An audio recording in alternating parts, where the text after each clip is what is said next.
In this video, I'm just going to work out an individual derivative problem. It's going to involve a product rule with some chain rules in there as well. So our function here is going to be f of theta is equal to secant 1/2 theta, tangent 1/2 theta. So hopefully right off the bat, you can see that there are two functions here that are being multiplied. So that right there is going to tell us that we're going to have a product rule. Alright, so we're going to have to implement our product rule. And then looking at each one of these individually, hopefully you can see that tangent's the outside function, the 1/2 theta there is going to be the inside function, which means we're also going to have to implement some a little chain rule in this problem as well. Okay, so right off the bat here, I will switch to f prime of theta because I'm immediately telling someone I'm starting my derivative here. Okay, so on product rule here, you have the first, so secant 1/2 theta, times the derivative of the second, and I'm going to write that in terms of d dx. Actually, probably d theta of tangent 1/2 theta. Okay, plus the second, so tangent 1/2 theta times d theta of secant 1/2 theta. Okay, doing it that way, you're just actually showing the product rule out in each step there.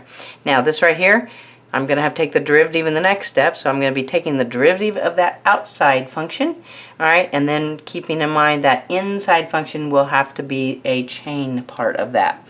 So I'm going to have secant 1/2 theta.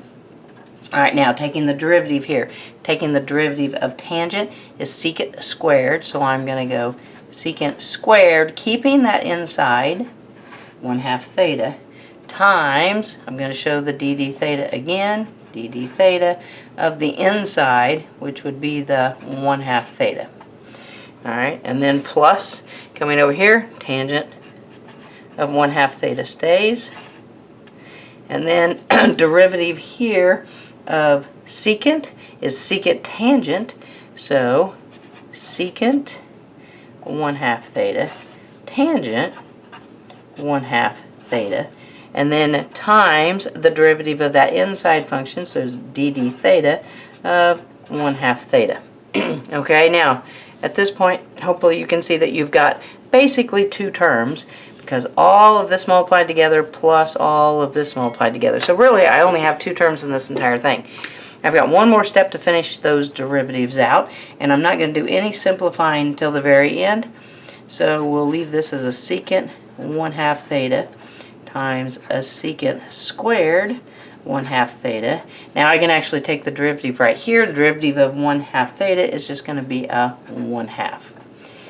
Alright, doing the second term here, I'm going to leave everything alone.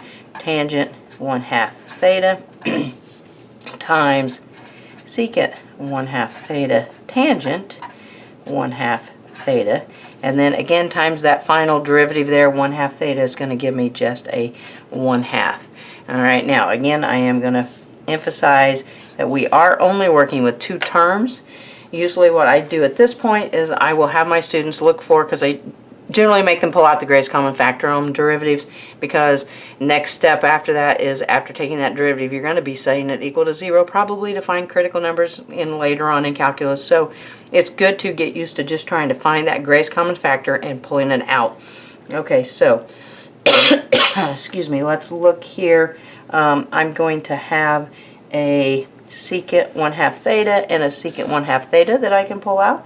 I'm also going to have a 1/2 and a 1/2 that can be pulled out of each of those terms. So greatest common factor here, greatest common factor is going to be a 1/2 secant 1/2 theta.